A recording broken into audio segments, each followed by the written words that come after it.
What is the worst possible outcome of the US Electoral College system? This is Arbitraria. I'm Nick. Hi. In light of the recent US election, there's been a lot of talk of the unfairness of the US's Electoral College system. But how unfair could it possibly get?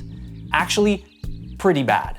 Really quick, if you don't know how the Electoral College system works, basically each state gets a certain number of electoral votes. If a candidate wins that state, they win those votes, no more and no less.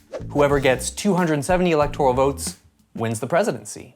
It means you can have a candidate who wins the presidency, but who loses the popular vote.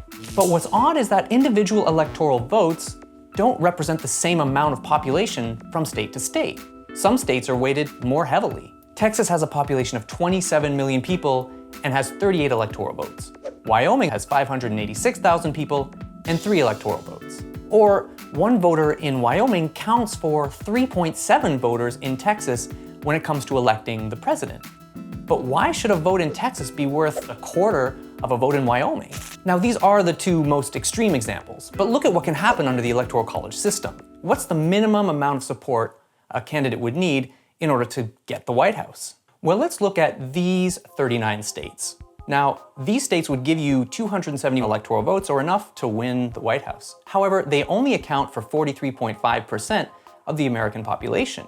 That's about 140 million people. But that population can't vote. Only about 71% of those are considered eligible. So you're left with a population of about 99 million who can actually vote. Only a portion of those people go out to the polls. In 2016, about 59% of voters turned out to the polls, which means we're left with about 58 million people actually voting in those states. Of those people, about 4% are going to support independent candidates. So we're left with about 56 million voters for the top two parties. To win those 39 states, a candidate only needs slightly more than half of those votes, or just under 29 million people. What this number represents is the approximate minimum actual number of votes needed to win the presidency under typical election conditions. And since this is a worst-case scenario, let's assume that that's all the support the winning candidate gets, and that the losing candidate sweeps the other states with the same turnout proportions.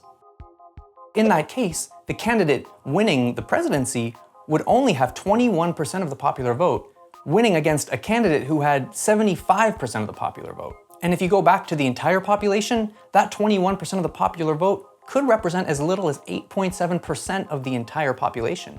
That's pretty crazy.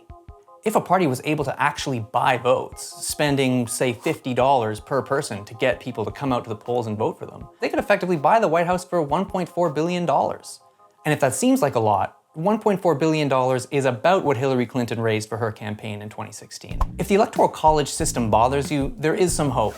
These 11 states have joined what's called the National Popular Vote Interstate Compact. They will assign their votes to whoever prevails nationally instead of who wins their individual states. And so far, there's 165 total votes in that pact. So all that's needed are another 105, and then the system effectively becomes reformed, and no constitutional amendment is necessary. So that's really the best hope of getting this happening. And maybe there'll be an entirely different election process in 2020. Now I'm gonna do the casual aftermath thing where I'm talking off camera.